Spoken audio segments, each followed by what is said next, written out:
Vítam vás pri počúvaní dnešného rozhovoru. Tentokrát vás zdraví od mikrofónu Katka Kovaľová a vítam tu dneska aj nášho staronového hostia Eduarda Saba. Edko, vítaj. Ďakujem, pozdravujem všetkých. Keďže sme sa v prvom podcaste o občinovom práve dotkli tejto oblasti iba okrajovo, navrhujem sa trošku pomenovať dneska detailnejšie tejto téme. Tak poďme na to. Čo je to občinové právo a aké práva poznáme? Áno, musím povedať, že bolo mi tak trošku vytknuté, že v tej prvej časti sa toho povedalo málo. Ja som si to neuvedomoval, viete, ak to je, človek začne rozprávať, čo možné mu aj unikne tá podstata nakoniec, ale veľmi rád sa vrátim k tomu, aby sme si o občinovom práve porozprávali, bo si to zaslúži. A na začiatok by som tak trošku dal otázku pre všetkých, čo sú teraz pri príjimačoch a pri telkách a pri počítačoch, aby si tak trošku porozmýšľali nad tým, čo to vlastne právo je. Či vôbec vedia, čo to je právo. Či sa niekedy k tomu dostali, či niekedy takáto otázka im prišla na No väčšina z nich si pod tým predstaví, áno, právnická škola a ideme zákonník, zákony a tak ďalej. Áno, presne. Tak sme boli naučení, že to je vlastne niekde, komu tá oblasť patrí iba niekomu, iba tomu, čo je v tom vzdelaný a tak ďalej.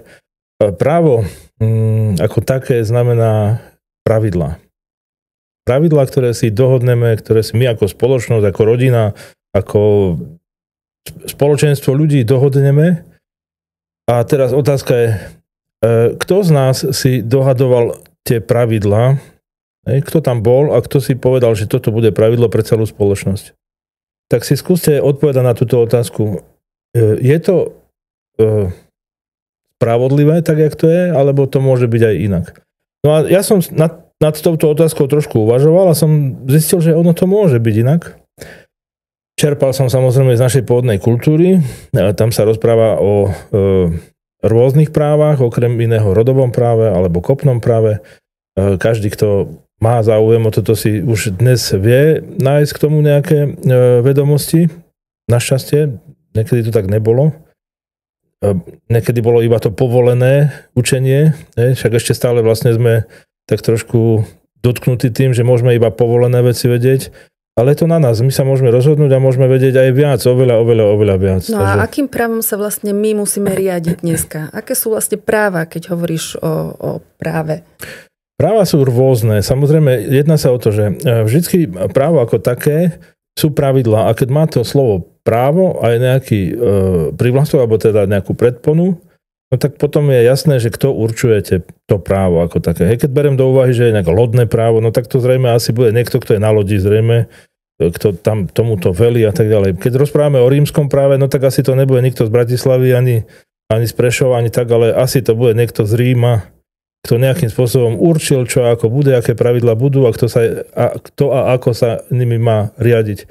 To rímske právo počúvam v poslednom čase relatívne často. Uplatňuje sa aj inde, ako len keď hovoríš o Ríme. Ako sa dostalo do sveta? Môj odhad, nie som úplný odborník v tomto. Môj odhad je, že vlastne to je prostredníctvom cirkvi a pôsobenia cirkvi a treba chápať veci. Takže nie je to o tom, že by to nebolo dobré. Rímske právo doneslo svetu určitú vyváženosť, ale podstata toho celého je, že už nám to dnes nestačí. V dnešnej dobe už nám nestačí nejaké rímske právo. V podstate to rímske právo už teraz nefunguje. Prečo nám nestačí? Prečo nám nestačí rímske právo? Jedná sa o to, že tak, jak to je teraz postavené, tak je iba niekto, kto môže rozhodovať o tom, či som ja niečo urobil dobre alebo nie.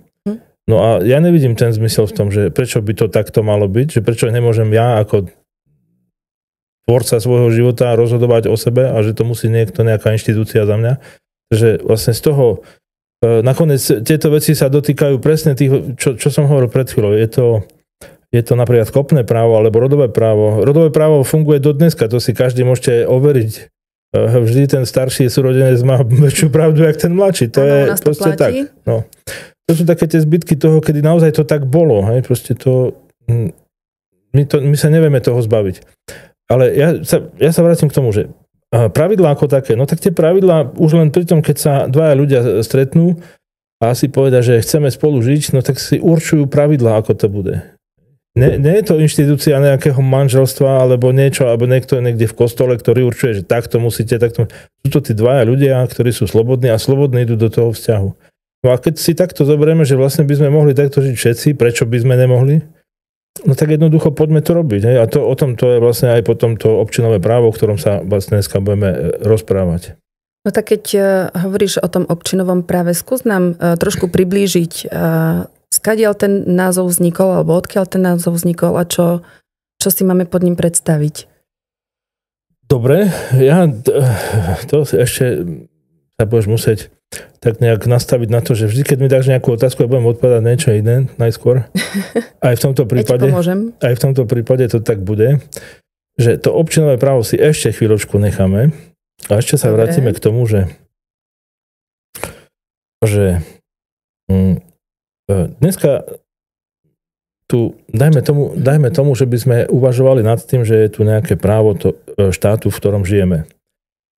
Nedá sa rozprávať úplne o rímskom práve, ale tie základy sú tam. Hej? A tým pádom vezmite si obyčajnú jednoduchú vec. Keď sa narodíte, tak vy sami sa idete niekam zaregistrovať, čo je veľmi spravodlivé, môžete si ako babetka vybrať. Asi nie, že? No, takže tam to celé začína. Ja som za moje babetka vyberala. Tak, presne. Rodičia rozhodnú za toho človečika, čo sa s ním vlastne bude diať. No a stáva sa jedna vec, že ideme na matriku a tam ho prihlásime do toho konkrétneho práva, v ktorom všetci žijeme. No a potom to tak vyzerá, že ten človečik sa musí riadiť podľa toho práva, čo nie je pravda. Nie je to pravda. Nie sme povinní pri narodení dieťaťa teda zaregistrovať, keď to mám tak hrubo povedať, zaregistrovať naše deti do zoznamu, hej? Áno. Ľudia, čo ma poznajú, vedia, že veľmi rád rozoberám slova a význam slov a preto aj trošku sa pozastavme pri tom slove, že povinný. Tak pokiaľ sa cítim byť vinovatý, tak po tej vine samozrejme to urobím. Ale keď sa ja necítim byť vinovatý ničím, no tak robiť to nemusím. Hej.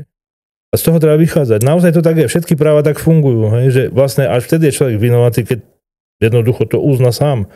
Hej, na tej duchovnej úrovni a potom na tej fyzickej ho musí niekto aj odsúdiť. Samozrejme. Áno, ale veľa ľudí vlastne tak neuvažuje, že sú vinovatí, len sú povinní. Oni vedia, že to musia urobiť. No to je po tej vine. Ale hrozí im za to niečo, keby to neurobili? No, ak je niekto vinovatý, tak určite mu niečo hrozí. A čo sa stane, keď teda po narodení toho dieťaťa nebude to dieťa niekde zaznamenané? Úplne sa sadne zázrak, že to dieťa bude žiť takisto, ako aj keby bolo zapísané. To je fakt. Akurát, že to dieťa, keď vyrastie a stane sa dospelým, môže si vybrať spôsob života. Tuto si vlastne už a vieme mu ponúknuť iný spôsob života, aký poznáme? Tých spôsobov je veľmi veľa, samozrejme. Od dneska sa o tom rozpráva. Taká agenda, ktorá prišla pred pár rokmi na toto naše územie, ktoré rozpráva o nejakom živom človeku. Keby sme to takto brali, nechcem rozoberať živého človeka, lebo je to téma obrovská. Na to si dáme iný podcast alebo rozhovor. Ale dotknem sa iba toho slova, že živé, proste, že niečo je živé. A všetko právne je vlastne zapísané. To znamená, že keď je niečo zapísané v nejakom zozname, no tak to nie je, ten zoznam nie je živý. Proste to je papier, alebo nejaký záznamník, alebo čokoľvek. Nemôžeme to považovať za živú bytosť. A tým pádom vlastne nemôžeme rozprávať o práve ako takom, že by ono ako také malo rozhodovať o živých bytostiach. Ono môže rozhodovať o činoch. V nejakých medziach sa môžeme rozprávať, že kto čo urobil a tým pádom môžeme sa dohadovať, že či teda si zaslúži za to niečo, nejaký trest alebo odmenu a tak ďalej. To áno, to sú v rámci tých pravidel. Jediné právo, ktoré rozhoduje o živých bytostiach, je prirodzené právo. A to prirodzené právo je to občinové právo? Prirodzené právo je najvyššie právo, z ktorého vychádzajú všetky ostatné práva. Každý, kto trošku študoval právo, vie, že všetky práva vychádzajú z tohto, aj keď to právo ako také nie je nikde napísané. Ale je určitý predpoklad, že je tu nejaký stvoriteľ, nejaký autor tohto všetkého, no a to právo je jeho. On nám určuje, čo a ako máme robiť. To funguje skôr na takej duchovnej alebo myšlienkovej rovine. To znamená, tak ako my myslíme, tak sme odmeňovaní alebo trestaní. Samozrejme, to slovo trest treba brať s obrovskou rezervou, lebo žiadny trest vlastne v prirodzenom práve nie je. No Čiže to je to najvyššie právo, prirodzené právo. Áno, prirodzené právo je najvyššie a to ovplyvňuje všetkých ľudí. A pokiaľ niekto, a to je vlastne duchovná cesta ako taká, zmysel života, pokiaľ niekto vyrastie na tú hodnotu, tak on sa riadi podľa toho práva. On pokiaľ nevyrastie na tú hodnotu, tak potrebuje sa riadiť niečím iným. Prirovnám to k malému babetku, ako som hovoril, tak najprv potrebuje nejaké to chodítko, nejaké také, tu sa opre, tam sa opre, potom ho treba držať za ručku a tak ďalej. Tak toto sú všetky tie možné práva, ktoré ešte raz, právo rovná sa pravidlá. Pravidlá, ktoré opierajú tú ľudskú bytosť na tej ceste vzostupu smerom k tomu človeku, keďže človek je najvyššia úroveň ľudskej bytosti. Takže keby sme brali do úvahy, že je spravodlivá spoločnosť, čo si tiež povieme, že čo vlastne to môže znamenať, tak tá spravodlivá spoločnosť potom by sa riadila podľa prirodzeného práva a prirodzené právo v tom poňatí hmotnom, že takto treba chápať, že hmotné znamená zapísané, poznamenané, by mohlo byť trebárs aj to kopné právo, o ktorom sme rozprávali, alebo občinové právo vychádza úplne z prirodzeného práva. To je najprirodzenejšie možné, čo je. Môžem si pod tým predstaviť, že napríklad všetkým rovnako? Áno. To je... Alebo spravodlivé prerozdeľovanie. Takto, spravodlivé, presne. Spravodlivé. Všetkým rovnako nemusí byť spravodlivé. Hej. No, je to tak. Áno. No a ideme teda na to občinové právo. Dobre, poďme. Niekedy som mal takú, tak by som to povedal, bolo by vyčítané tak, že prečo sa nedržíš toho kopného práva, keď to je vlastne nám najbližšie. Tak odpoveď na to je úplne jednoduchá a stačí sa pozrieť zase na ten život, ktorý žijeme. A ja som sa už dávno naučil, že nemám sa držať toho, ako by svet aký by mal byť, ako by to malo vyzerať, ale toho, aký je. A to je podstata života, to je živé, že to tak je, ako to je. Čiže príjmaš svet tak, ako ho vidíš, aký je okolo teba. No, lebo ono to naozaj tak je. Tam všetko ostatné je ilúzia tým pádom. Hej. A keby som vytváral teraz podmienky na to, že potrebujem uplatniť to kopné právo, no tak by som v prvom rade potreboval nájsť kopných mužov. Kto sú kopní muži? A kopní muži sú práve tí skúsení, nazvem ich dedovia, ktorí majú rodinu, už ich deti majú deti, majú majetky, o ktoré sa starajú, majú skúsenosti. Proste ten predpoklad spravodlivosti u nich vyplýva z ich života. No a to práve si treba uvedomiť, že koľko rodín už len na našom území je bez otcov, bez dedov. Áno, neúplných, áno. No tak tým pádom, čo tam vlastne chcem uplatniť, keď oni nemajú toho kopného muža? Dobre, poďme ešte trošku naspäť, pretože hovoríme o občinovom a kopnom práve. Aký je medzi nimi rozdiel? Alebo ako to má, je kopné právo súčasťou toho občinového, alebo ako to máme chápať? No a ten základný znak toho kopného práva bol práve v tom, že tí dedovia, tí kopní muži sa zišli na tej kope a rozhodovali o veciach, ktoré boli v prospech celých tých rodov. Lebo sa jedná vlastne o rody ako také, o rodiny, tak to by sme mohli zrozumiteľne povedať. Ktorí boli na nejakom území, predpokladám, a vytvárali občiny. Dajme tak? tomu, keby sme brali do úvahy obec, hej, zase nejaká vzorka, tak v podstate si môžete predstaviť aj v tej vašej obci sú určití dedovia, ktorí rozhodujú. Dneska sa to ale tak trošku naklonilo k takému tomu obchodovaniu a... Myslíš dedovia starostovia? Dedovia starostovia a ich kamaráti a tak ďalej a tak ďalej. Áno. Proste vyberané rodiny, ktoré v každej dedine sú, nemusím vám to vysvetľovať. Alebo ak chcete, tak môžem vám to prísť osobne povedať potom, jak to funguje. A tým pádom vlastne nejaká spravodlivosť tam nie je dosiahnutá, lebo to vidíte na tom, hej, že už len to, že sa nalejú nejaké peniaze do obce, tak kam idú, čo sa stavia, prečo sa stavia, prečo ten stavia, prečo nie tam ten, prečo ten má, tam ten nemá a tak ďalej. Toto bolo niekedy kopné právo. Hej, dneska sa to stalo ako, by som povedal, právo šikovnejšieho v úvodzovkách, hej, niečo na ten spôsob, hej. No ten, koho pozná, hej? Kto má lepšie vzťahy. Áno, napríklad a tak ďalej. No a tá podstata toho kopného práva bola práve v tom, že všetky tie rozhodnutia sa prijímali jednomyselne. Hej? Že všetci museli súhlasiť. Neexistuje, že by niekto povedal, že ja s týmto nesúhlasím a bolo vybavené. Nie, to musíš. Musíme nájsť také riešenie, aby sme mohli súhlasiť s tým Dobre, všetci. a keď tam bol niekto, kto nesúhlasil? V rámci kopného práva sa to riešilo, inak mali tam svoje postupy.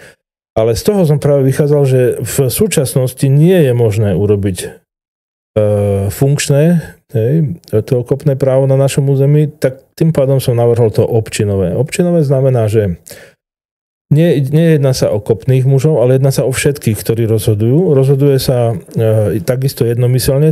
Tento prvok je tam rovnocenný alebo rovnorodý v tomto. A dôležitosť toho je, že ten nárok, alebo ak by som to povedal, toho rozhodovania majú všetci.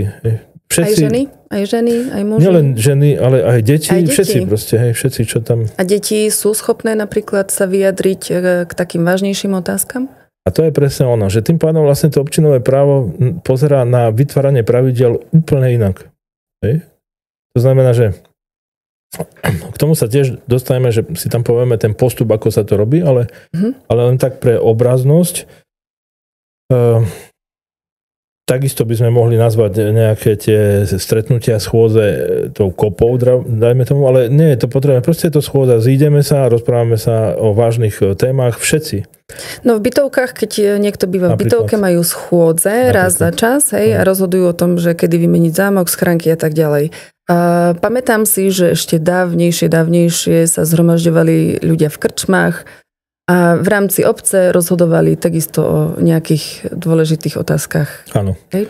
Áno. A tam vlastne sa dá tiež nejaký ten príklad toho rozhodovania nájsť, že možno niekto smelší, možno niekto s väčším sebavedomím alebo s nejakou presvedčivou technikou, ktorú ovládal manipuláciou. Ovládol ostatných a jednoducho bolo rozhodnuté v prospech jeho. Tuto ide o to, že občinové právo sa lepšie povedané, tie pravidlá sa určujú návrhmi. A to je vlastne ten základný rozdiel. Máme nejakú otázku, ktorú treba vyriešiť a ona sa nerieši tak, že niekoho poveríme, nech ju vyrieši, ale dávame návrhy na riešenie. Všetci dávame návrhy. Teda aj tie deti môžu, prečo nie? Veď pokiaľ sa to jedná, trebárs v rámci tej bytovky potrebujem vytvoriť herňu a tie deti už majú na to, aby to jednoducho mohli zhodnotiť, tak môžu dávať návrhy. Je to aj nejako, predstavme si, nejak limitované vekom, kedy sa môžu vyjadriť. Ako náhle sa môže vyjadriť, hej? Že to je jedno. Je to úplne jedno, lebo ide o návrh, nejde o to, že ten človečik on v podstate vytvorí návrh, ktorý môže byť uskutočnený. Hej? Takže keby moja dcera chcela mať Mickey Mouse v herni, tak si ho môže navrhnúť. A je to uskutočniteľné? Toto musí ono to dieťa zvládať. Hej? Že musí vedieť, rozhodnúť, že či teda je to uskutočniteľné. Nemôže si, príklad poviem, môže si dieťa želať lietajúceho slona, živého. Môže si. Hej? Môže. A v podstate uskutočniteľné to je. Pokiaľ otec má helikopteru trebárs a tamto ujo má slona, tak jednoducho sa to dá urobiť. Hej? A môže ten návrh predložiť. Nemyslím si, že je to potrebné nejak, ale aby sme pre obraznosť, že jednoducho, pokiaľ dieťa vyrastá v tom a vie si to predstaviť, uskutočniť, tak môže dať plnohodnotný návrh. A vie si to obhájiť, predpokladám. A presne tak. Môže predložiť plnohodnotný návrh. No, toto je skôr, by som povedal, také extrém. Menejkrát by sa toto stalo, ale v každom prípade, každý človek, koho sa to týka, môže predkladať návrhy, ktoré sú možné uskutočniť. Hej? Dobre, ideme ďalej, že dáme návrh. Máme návrh. Čo ďalej? No a teraz vlastne okrem toho, že je na začiatku nejaká tá otázka, ktorú ideme riešiť, tak sa dávajú návrhy rôzne. No a tam sa vytvorí potom čas na to, aby sa tie návrhy zhodnotili. To sú presne tie schôdzy. Ty navrhuješ to, ty navrhuješ to. Zhodnotíme si to, tu nás to bude stať toľko, tu zase budeme využívať niečo iné a tak ďalej. A najlepší možný návrh si odsúhlasíme. Dobre. A ako sa predpokladám, že hlasovaním sa dá odsúhlasiť? No, a teraz, alebo ešte nejako inak? No teraz je vlastne ten najdôležitejší bod. Že ako to odsúhlasiť? No, veľakrát sa ma pýtali, to sa dá? Však dvaja ľudia sa nevedia dohodnúť. Nie to ešte, aby sa dohodla celá skupina jednomyselne. No, poznáme také. No, tak si zoberte, že keď sa vás opýtam, má niekto lepší návrh ako ten, ktorý predkladám? Pokiaľ nemá, no tak je to najlepšie, čo som predložil. No a keď každý bude obhajovať ten jeho návrh ako najlepší? Na to je práve tá skupina. Hej, obhajovať môže, samozrejme. Dajme si potrebný čas na to. Naozaj my potrebujeme vytvoriť najlepší uskutočniteľný návrh. A keď niekto si postaví hlavu a bude to podľa mňa, on môže toto robiť. No ale otázka je, že dobre, tak sa zhodneme na tom, že budeš to robiť ty, tak to uskutoční. Hej, tak, aby sme boli všetci spokojní. Ak to urobí, výsledok bude, že budeme všetci spokojní. Že to bol najlepší návrh. No, áno. Pokiaľ nie je schopný toto urobiť, tak on v tom momente, keď ho už poveríme, tak už cúvne.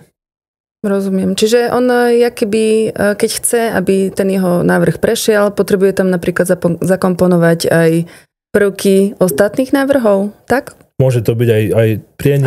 Aby boli všetci spokojní. Áno, to je najdôležitejšie na to. A záver je, že musia všetci jednomyselne odsúhlasiť. Zase hovorím, že je to obyčajná otázka. Má niekto lepší návrh? Ak sa nikto neozve, sme to odsúhlasili. Schválené. Áno. Rozumiem. Jednoduché.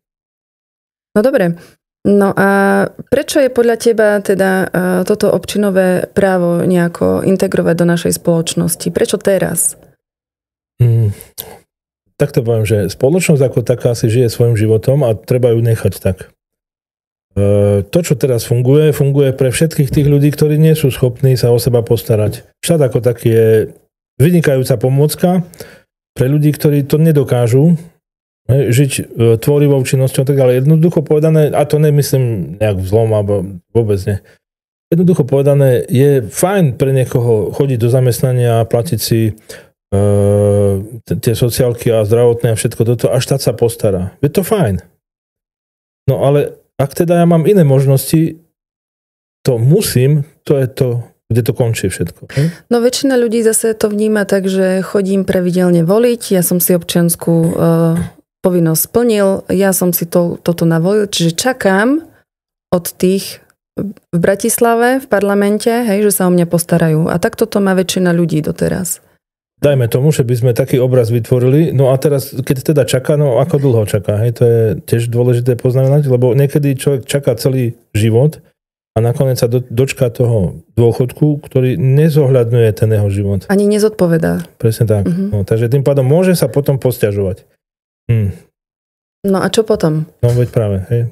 Tak už je neskoro. Ja som celý život robil, odvádzal som všetky možné veci, platil som dane a tak ďalej a toto je výsledok toho. No nie, ďakujem, to nechcem. Dobre, tak my môžeme tiež počkať, však počkáme, veď. No. Alebo môžeme niečo urobiť. No, takže to je na nás zase, hej. Môžeme počkať a ak teda niekto chce čakať, príjemné čakanie mu želám, alebo môžeme niečo urobiť. Hej. No a môžeme urobiť to, že môžeme vytvoriť nový model, novú spoločnosť, súčasne s touto starou. Ja nechcem starú ničiť ani nič také, ona funguje dobre pre tých ľudí, ktorí to potrebujú. No mne to nestačí proste. No a pre tých, ktorí nie sú spokojní takýmto riadením spoločnosti? Tak môžu vytvoriť novú spoločnosť. Že založia nejakú občinu? Dajme tomu, že by sme to mohli nazvať občinou, ale to nie je obmedzené nejakými slovičkami. Ide o to, že každý človek má právo na seba určenie, každý jeden. Hej. A on môže určiť, že kým je. On nemusí byť občanom. Tak nám to tu tvrdia. Hej. To je to presne, čo som hovoril na začiatku. Zapíšem sa do matriky a už je to vybavené a všetko za mňa urobí štát. No, tak to ani nefunguje dokonca.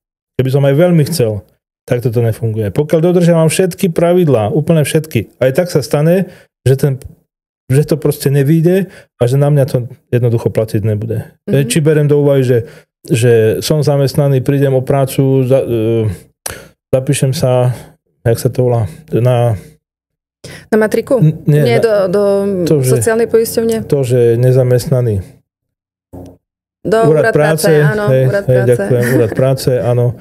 A sú tam určité postupy, mám nejaké tento percento splatu a tak ďalej, všetky veci. To všetko je pre tých ľudí, ktorí to takto chcú. Áno. Ale si predstavte, že ja by som nechcel, ja chcem vytvárať iné veci a jednoducho sa nevzťahuje na mňa to vymedzenie toho zamestnaneckého pomeru. Ja potrebujem viac času na svoju činnosť nejakú. Berem do úvahy všetkých umelcov, berem do úvahy všetkých ľudí, ktorí sú vedeckí pracovníci a tak ďalej. To vedecký pracovník nemôže chodiť do zamestnania, veď on musí skúmať predsa. Hej? A tak ďalej. Na týchto vôbec nejak štát nebere ohľad. A to ešte nerozprávam o tom, že sú aj veci, ktoré jednoducho sú mimo dosahu štátu. To znamená, že okrem toho, že štát v určitom momente, ak chce dodržať tú svoju úlohu, tak musí tých občanov nútiť, hej? Musí sa im vyhrážať a tak ďalej, lebo to štát robí. Hej? Áno. Jednoducho si povedzme tak, ako to je. Naposledy také veľmi silné ovplyvňovanie bolo práve s tým covidom. To zase, komu to treba vysvetľovať dopodrobná, tak to... Myslím, že bolo veľa poznámok okolo toho. Veľa ľudí sa teraz vyjadruje, že nikto nebol podmienený tým, hej, že musia mať včeličku v sebe, aby mohli ísť do práce, čiže toto bolo naozaj veľkým obmedzením.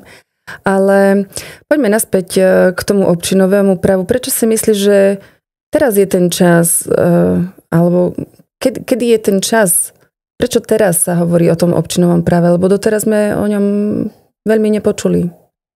Občinové právo vzýšlo práve z toho, že bola potreba sa vedieť dohodnúť.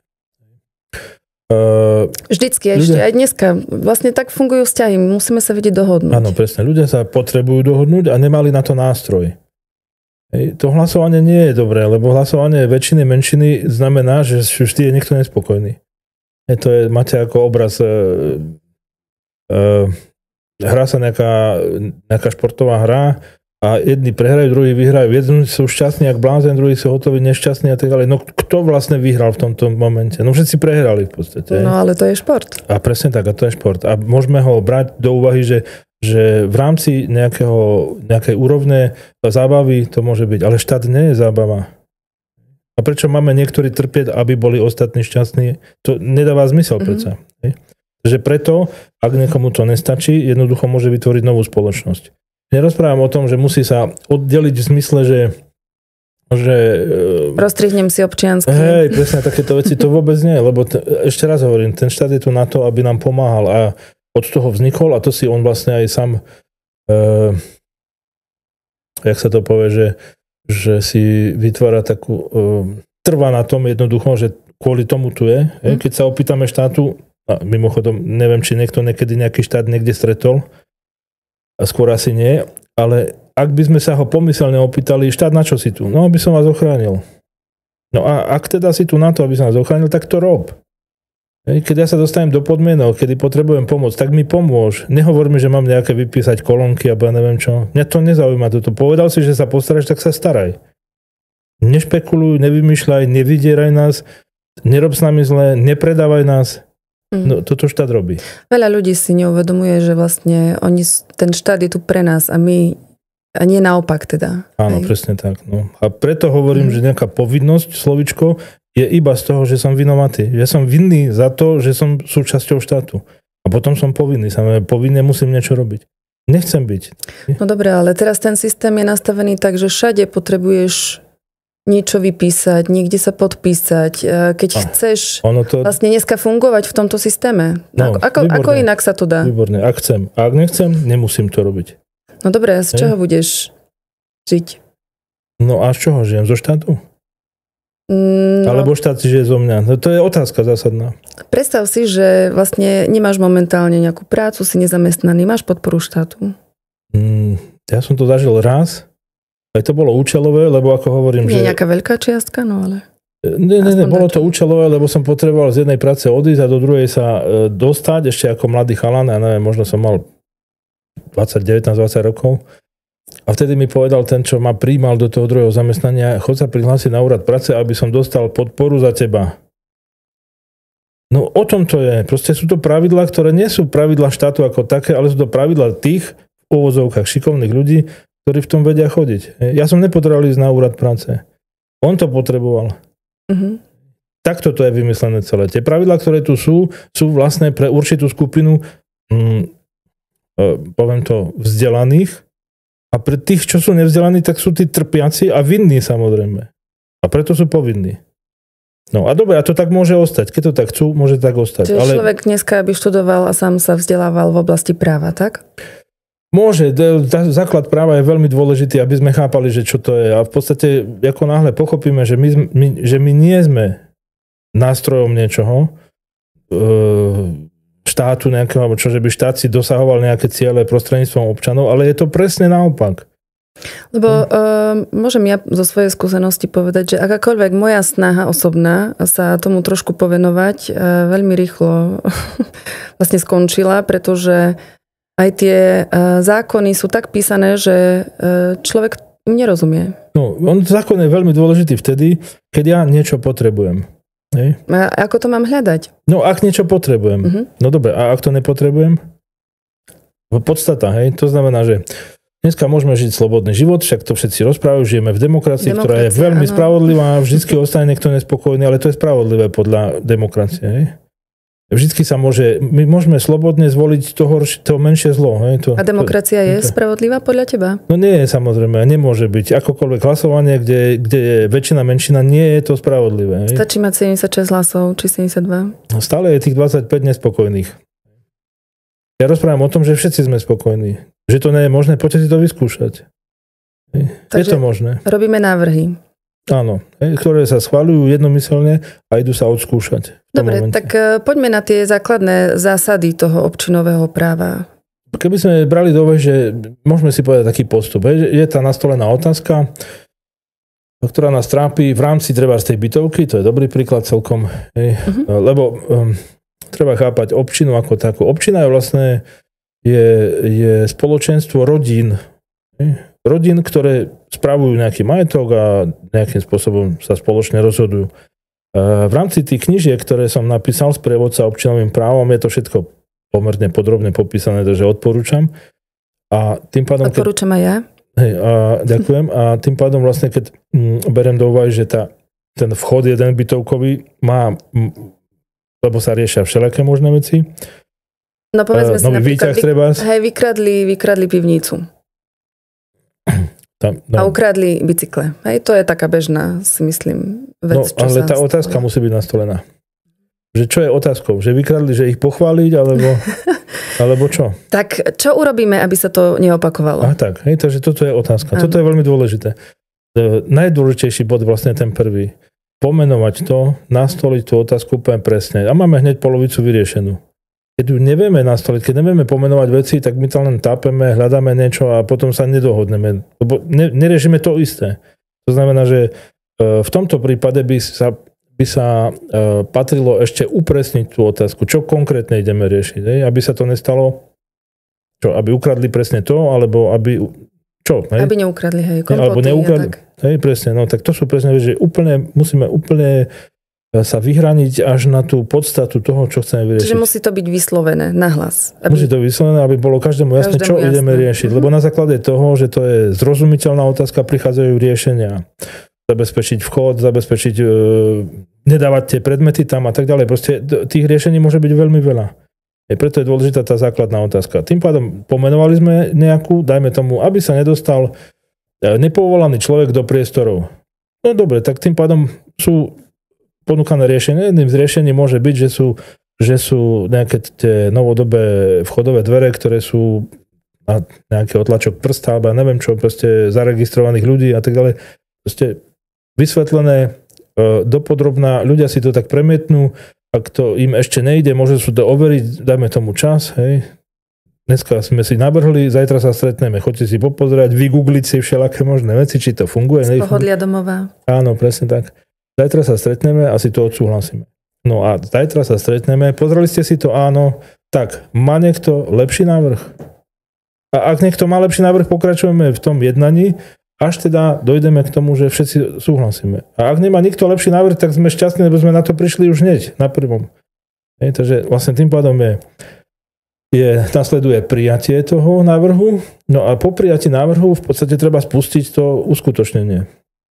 To uskutočnenie spočíva práve v tom, aký návrh bol a čo vlastne všetko obnáša. V tomto prípade sa jedná o výmenu dverí, dajme tomu, vchodových. A tam sú nejaké postupy, zase postupujeme tým istým návrhom, schválením Hej. Navrhujeme firmy rôzne, cenové ponuky. Je niekto vlastne v tom zhromaždení alebo v tej skupine, komu by sa dalo delegovať takisto na základe návrhov? Napríklad niekto to musí ísť kúpiť. Isté. Predpokladám, v tom vchode je nejaký domovník, alebo ako to tá funkcia sa volá, ktorý má určité skúsenosti, možno aj s niekým spolupracuje, spoľahlivým a tak ďalej. Takže zase je to o tých návrhoch, o vyzvaní, počúvaj, ty si ten a ten, máš, tak si daj návrh, koho by sme mali osloviť. Všetko to Čiže funguje. Vo všetkom vieme uplatniť návrh. Právo, áno. No, tým pádom, že vlastne my vytvoríme tým návrhom určité pravidlo, v tomto prípade je to výmena dverí, tak to pravidlo treba nejak uskutočniť a vlastne zaviesť do života. Hej? No a to je vlastne ďalší postup, ktorý tam z toho vyplýva a záver toho má byť to overenie toho pravidla. To znamená, že okrem toho, že dvere sú vymenené, sú funkčné, dajme tomu na otlačok prsta, tak samozrejme po čase zistím, že fakt nám nikto tú pivnicu nevykradol. To znamená, že hej, je to funkčné, je to dobré. Môže sa stať, že aj tak nám ju niekto vykradne a tým pádom prídeme na to, že aha, tak to nebolo dverami, ale to bolo nejakým možno susedom alebo nejakým iným spôsobom. Takže zase, hej, najdôležitejšia je tá otázka na začiatku. Čo ideme presne riešiť? Dobre. No a ako vieme zapojiť to občinové právo už dneska? Napríklad mňa to zaujalo, keď hovorí, že je to ten najspravodlivejší vlastne spôsob riadenia. A kde začať? No, jedná sa o to, že ten príklad s tým vchodom bol veľmi dobrý. Hej? Lebo to je vlastne okamžite sa to dá. Hej? To je vlastne taká bežná vec pre nás. Áno, presne. Tam sa to dá okamžite. Okamžite sa to dá riešiť v každej rodine. Ak to tak nefunguje, tak to tak treba urobiť. Nejde o to, že by mama všetko rozhodovala, lebo... A keď mama chce všetko rozhodovať? Chcieť môže, ale musí mať dobrý návrh. To je podstata toho celého. Okamžite prichádzame do stavu spravodlivosti. Môžeš rozhodovať, ale daj najlepší návrh. A keď to ostatným nevadí? Že? Mama rozhodne. Čo tým chceš vlastne povedať? Čiže mama určite navrhne... Mama je tá najpovolanejšia, tak to myslíš? Hej. V niektorých rodinách sa hovorí, hej, že mama rozhoduje a tatík urobí, alebo naopak. Áno. Ale tá podstata, aby nám neunikla, vlastne o čo ide, že áno, kľudne môže tá mama rozhodovať, pokiaľ dáva najlepší návrh. Veď to dáva zmysel, pretože mama by nechcela robiť nikomu zle. Hej, no. Takže pokiaľ my sa dohodneme spravodlivo občinovým právom, že mama bude rozhodovať a všetci s tým súhlasíme, rozumieš? Rozumiem. Tak sme vybavení v podstate. Problém začne, keď to nebude fungovať. A bude musieť prísť zase nastolenie otázky, prečo to mama nefunguje, keď si povedala, že budeš rozhodovať vždy spravodlivo pre všetkých a tuto sa stala nespravodlivosť. Tak ja navrhujem ďalšie riešenie a tak ďalej. Proste naozaj sa tým treba podievať. Každý máme, to musím sa teraz vrátiť, lebo každý naozaj nemá rodinný stôl, to som si všimol. Ja som si myslel najprv, že to každý má, ale sú rodiny, ktoré nemajú rodinný stôl. Ja mám a ja musím povedať, že my sme vždycky sedávali v nedeľu spolu, sme mali spoločný obed, mne sa to veľmi páčilo. Áno. A ako si takto aj ja sa snažím uplatňovať, keď sa dá aj cez víkend pri raňajkách. Ale je to také utužovanie vzťahov už len zo pár vied popri jedení, keďže žijeme v takej dobe, akej žijeme. Nemáme veľmi čas spoločne stolovať. Mhm. Ale je fakt, ako si povedal, veľa ľudí dokonca nemá, hej? Majú len nejaké pulty. Presne tak. A to by bolo dobré hneď nad tým pouvažovať v rámci rodinného kruhu, keď teda nie je stôl, tak možno sedačka nejaká je. Nezapínať si telku, ale jednoducho začať rozprávať o tom. Naozaj ten stôl je veľmi, veľmi dôležitý. Ono aj keď by sme to prebrali z pôvodu tej staroslovanskej bukvice a tak ďalej, všetko, čo sa týka našej pôvodnej kultúry, sa točí okolo stola.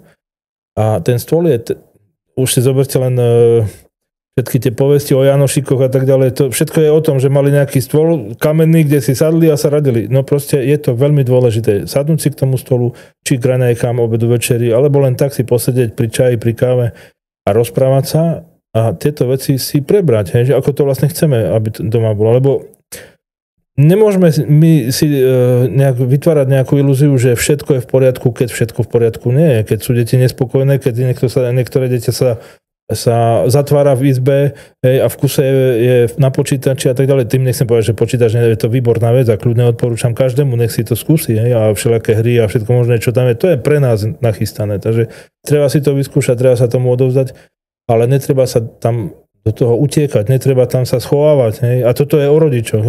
Pokiaľ si rodič toto nevšimne, alebo pokiaľ si muž nevšimne na svojej žene, že niečo nie je v poriadku, no tak nefunguje tam občianske právo, už vôbec nie rodinné právo. V tomto zmysle, alebo rodové. Toho stola môžeme to vidieť, že aj naozaj tie veľké stretnutia aj u politikov vidíme, že oni jednajú za okrúhlym stolom. Čiže ono asi má tú silu, má ten symbol, že za tým stolom si vieme povedať na rovinu a sme si rovní. Áno, tam, tak? Áno. Čo sa týka toho okrúhleho stola, tak ten stôl doslova rozpráva o tom, že všetci sme si rovní. Pri rodine to tak úplne nie je. To si tiež treba povedať hneď na rovinu, že ten stôl je hranatý a má svoje určité pravidlá. Krátke, dlhé strany. Presne tak. Za vrch stola sedí otec, lebo proste to tak má byť. A teraz sa určuje, že kde bude mama, po pravej ruke kto bude sedieť, po ľavej ruke kto bude sedieť. To celé je rodové právo, to si môžete preštudovať. Teraz keď tak o tom hovoríš, normálne si uvedomujem, že môj muž sedí za vrcholom stola a ja nesedím oproti nemu za druhým vrcholom, ale hneď vedľa neho, po pravici. Tak. A môj najstarší syn je po ľavici. Tak. No a máte zaužívané svoje miesta, ktoré by sa nemali len tak meniť z ničoho nič, ale niekedy to treba urobiť. Niekedy môže ten syn si sadnúť na miesto otca a okamžite vidí, že aha, tak preto to ten otec takto a takto a takto. Nie je to jednoduché. Proste ten stôl nesie určitú silu toho vedomia. To nie je sranda sa zbaviť rodinného stola alebo niečo také. Ja mám ešte aj rozťahovací, čiže viem. No, takže o tom stole sa dá veľmi veľa rozprávať a samozrejme je to zaujímavá rozpráva ako taká, ale podstata, ten obraz, aby sme tam dostali. Áno. To znamená, že my sa tam dokážeme rozprávať, dokážeme sa dohodnúť.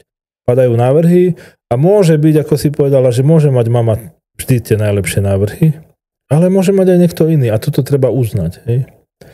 Že môže mať aj niekto iný a treba to nejakým spôsobom prijať a uskutočniť. Hlavne sa mu treba naučiť nejako vnímať aj tie, napríklad aj si povedala, že návrhy detí. Nevždycky dieťa, len za to, že je to dieťa, tak by nemal mať slovo, alebo jednoducho si myslíme, že nevie. Hej? Áno, presne. To je vlastne zázrak.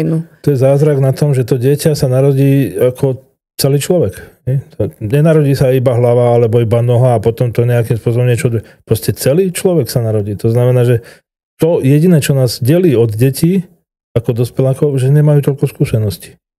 To je celé. Proste. No tak dobre, ale on môže mať všelaké možné nápady, aj keď tie skúsenosti nemá a to sa dá potom ale nejakým spôsobom argumentovať, že dobrý, výborný nápad to je, ale toto a toto ja nedokážem ako otec treba uskutočniť, treba sme rozprávali o tom slonovi letajúcom, tak ja by som to nevedel, keby mi to moja dcera navrhla, nevedel by som ja to takto uskutočniť, ale ak by mi potom povedala, že ale tento má vrtuľník a tamten má slona, tak by som mohol sa s nimi ísť dohodnúť. Takže naozaj netreba podceňovať aj návrhy detí, lebo tie deti sú múdre, však veď sú naše deti. Sú, áno.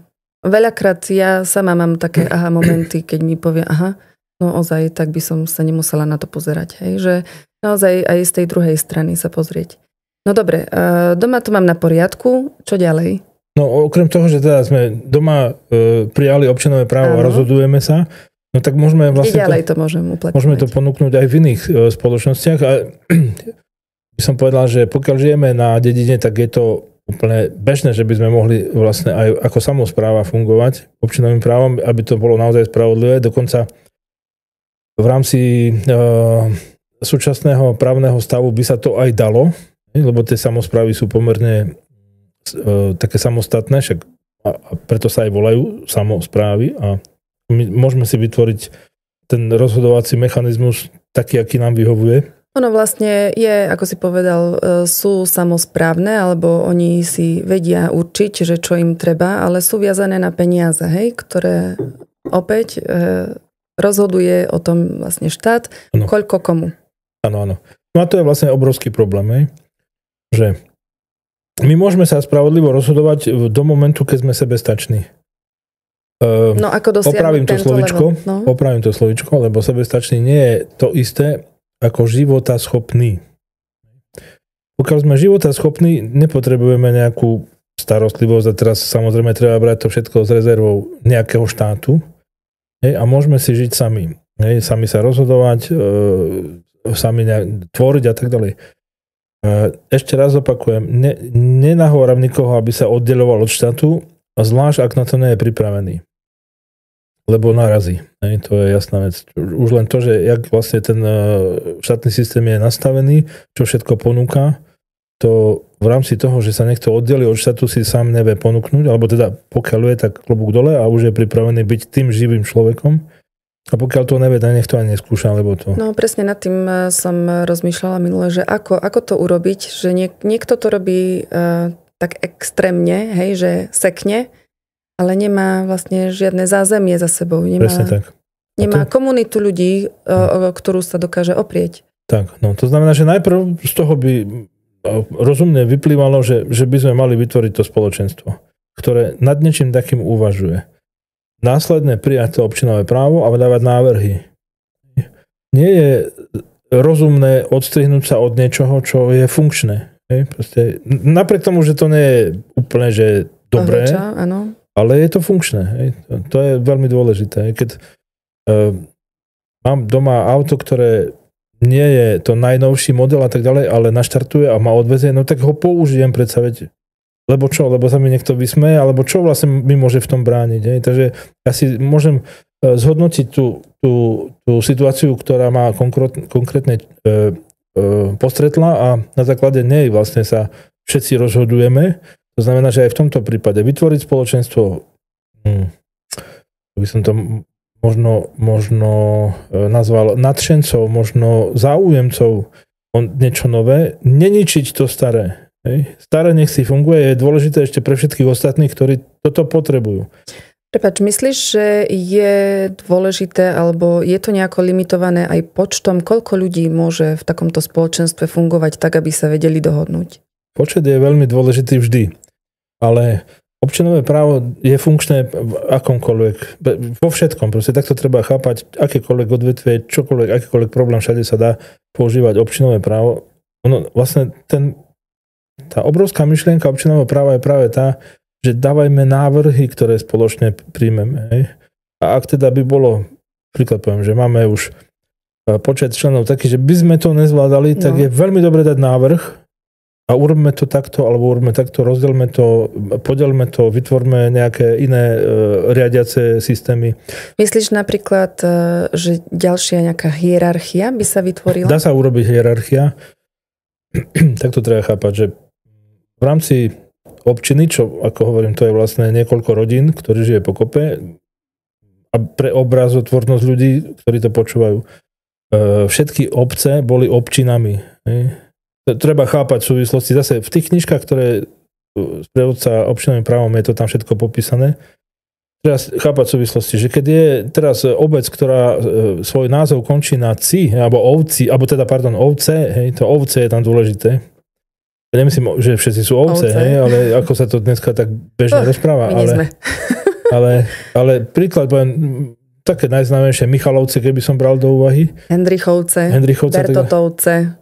Pavlovce, je veľmi veľa takých. Tak treba chápať, že bol na začiatku rod toho Michala, toho Hendricha, toho a neviem koho všetkého.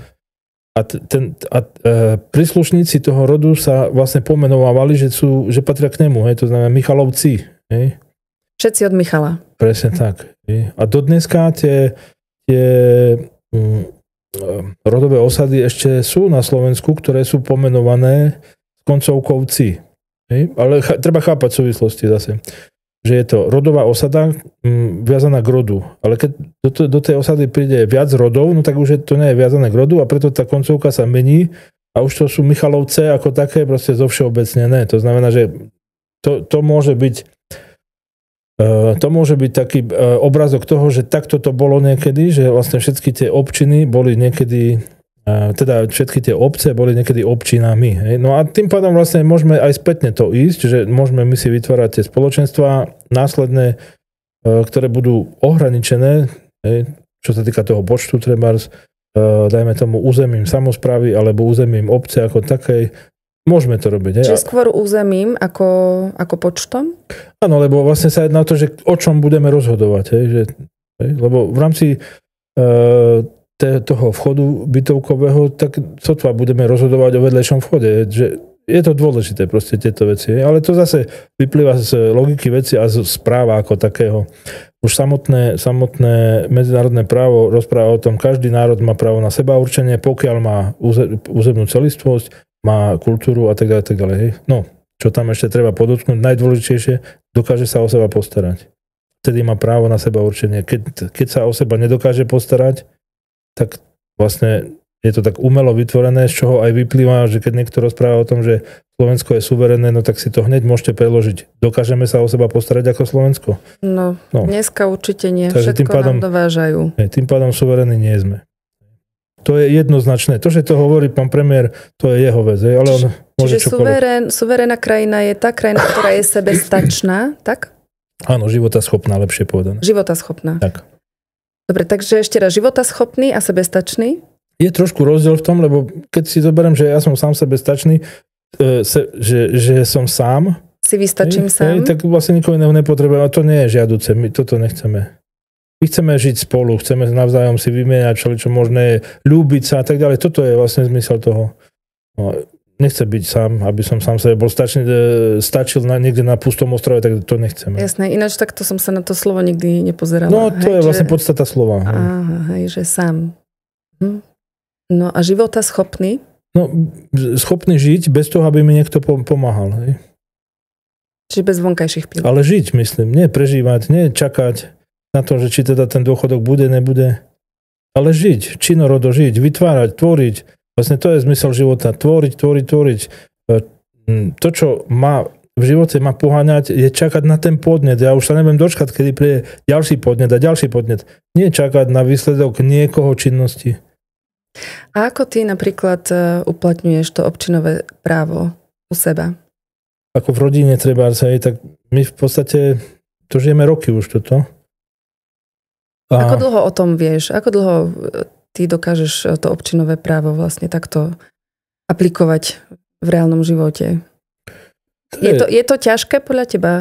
Dá sa to hneď? Je to najprirodzenejšia forma. Takže ťažké to nie je. Dôležité je, že pokiaľ sme zaťažení nejakými sebeckými predstavami o živote a snažíme sa tie sebecké predstavy uplatniť, tak v podstate vytvárame nátlak.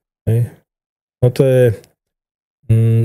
sebecká predstava o živote je trebárs to, že Európska únia si predstavuje, že my máme nejako žiť a robiť nátlak na nás, vydiera nás a tak ďalej. Môže veľa ľudí s tým nesúhlasiť samozrejme a majú na to právo nesúhlasiť so mnou.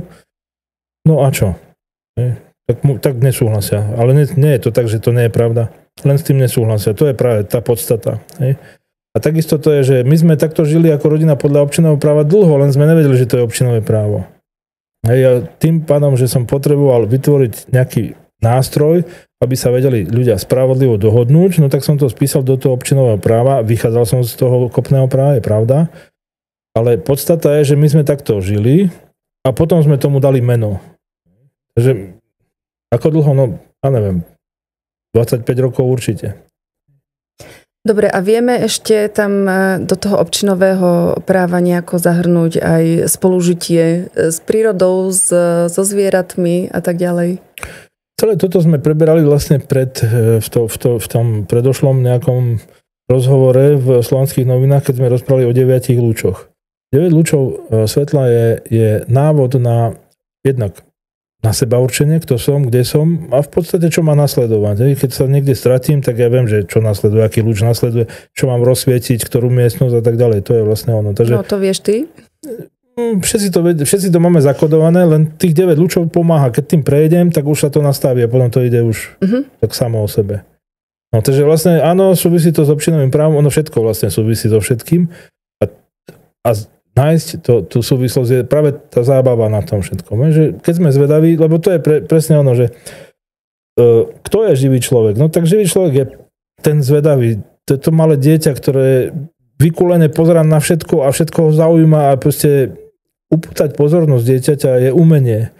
No a veľakrát sa stane, že keď sme dospelí, tak už nemáme takú zvedavosť. Už potom nie sme živí, už to nežije. Tak už sme také polomrtvoli a čakajúce na dôchodok a na takéto. No a toto treba zmeniť. Nemyslím si, že je toto potrebné. Ani pre štát to nie je potrebné. Ako pomôcť možno tým ľuďom objaviť v sebe toho živého človeka?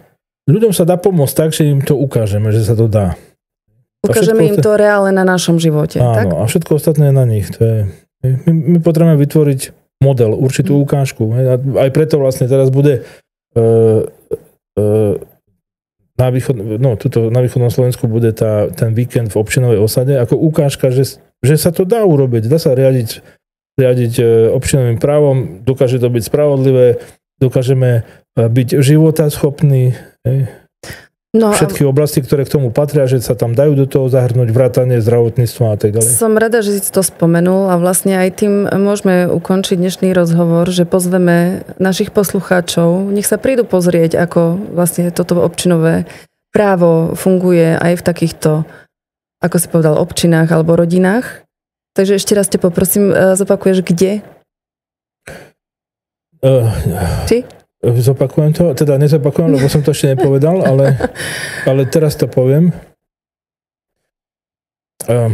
Je taká potreba naozaj, že vyskúšať si to. Hej? A teraz už párkrát sme robili nejaké podujatia kúpele Borda, možno niektorí aj tam boli z vás, ktorí to počúvate, a ktorí tam neboli, treba prísť, treba sa toho zúčastniť, vyskúšať si to. Hej? Vlastne keď si zoberete, že za tú skúšku nikto nič nedá, no, okrem toho, že potrebujete si zaplatiť nejaký benzín, tak to je na vás, ale môžete aj peši prísť.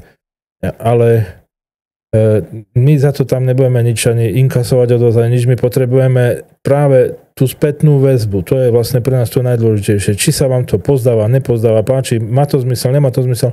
To je to, prečo to robíme a tých víkendov bude viac a bude na viacerých miestach, nebude len na východnom Slovensku. To je vlastne výzva pre ostatných, ak teda niekto má priestory, stačí nejaká lúka s nejakým zázemím, aby tam bola možno chatka, možno pitná voda, aby sme sa dostali možno elektrina. Tak pokiaľ také niečo máte, tak sa prihláste tuto cez Slovanské noviny a urobíme aj u vás presne takýto víkend v občinovej osade. To je výborný nápad. Áno. Toto konkrétne je stanovačka. A pokiaľ niekto má možnosť nejakú chatovú oblasť, tak takisto to je otvorené. V tomto prípade je to 13. až 15. júna. Kúpele Borda. Kúpele Borda, bude to stanovačka, je tam taká chatka samozrejme. Treba sa nahlásiť vopred? Pokiaľ by niekto chcel v tej chatke bývať, je tam obmedzený počet nejakých možno 8 alebo 9 miest a že z nejakých dôvodov zdravotných alebo akýchkoľvek dôvodov potrebuje, tak treba sa nahlásiť. Ale ak ide o stan, že chce si zažiť trošku tú stanovačku a byť súčasťou toho projektu, tak stačí prísť. Dobre, čiže nemusí ani uvádzať vlastne počet osôb? Ale... Nie, to... Dobre, stačí prísť, kúpele Borda. To bude najviac, toho pošleme domov, ale nie, to ktokoľvek príde, samozrejme, bude vítaný, bude vystiskaný, bude o ňoho postarané a dôležité vedieť, že my máme na Facebooku a na Telegrame občinové právo, tam si môžete čítať všetky tie veci, ktoré sú okolo toho, to znamená nejaký rozvrh zamestnania. Na začiatku, piatok, keď prídeme, okrem toho, že sa postavia stany, tak bude tá spoločná večera, alebo veča, ešte sa tomu tiež zvykne hovoriť tá schôdza, hej, kde sa bude rozprávať o tom, čo vlastne cez ten víkend vysvetlíme, čo je to občinová osada, čo sa tam zažije, budeme dávať návrhy tých zamestnaní, príklad poviem domškola, príklad poviem to zdravotníctvo, tvorenie ako také. Čiže jednoducho zažijú si, ako funguje taká občina. Áno, v podstate je to, keď si to zoberieme, naozaj ľuďom treba otvoriť tú časť fantázie. Lebo tá je dôležitá, tá predstavivosť je dôležitá. My sme ľudia, ktorí sa zapodievajú obrazmi a jednoducho, keď tie obrazy si vieme vytvoriť, tak vieme to aj prežiť. Keď nevieme vytvoriť obraz, tak musí niekto nám ten obraz dať. Hej? No tak to sa zase nemusím nejak okolo toho, že kto nám ponúka aké obrazy, Ale pokiaľ ich vieme urobiť sami, tak potom to dokážeme prežiť. Takže to je presne to, čo bude piatok večer, vytvoríme si tie obrazy a sobotu, nedeľu si ich prežijeme. Tak vás všetkých, milí poslucháči, pozývame na takéto stretnutie. Tešíme sa a ja, Edko, ďakujem za dnešný rozhovor. Vidíme sa aj na budúce. Ďakujem aj veľmi pekne a chcem povedať, že takéto rozhovory prostredníctvom Slovanských novín, ešte ich bude niekoľko. Ono to nestačí, ľudia to nestačí len počúvať, to treba aj prísť na tie podujatia, alebo ich usporiadať. Hej. My budeme tí prví, keď nás pozvete, ktorí tam budú na tom mieste stáť a budú čakať. Takže toto treba jednoducho sa treba rozhýbať, treba začať žiť. Tak, ja verím tomu, že sa nám to podarí. Tak ďakujem. Pekný deň. Ďakujem, Maja. Pekný deň.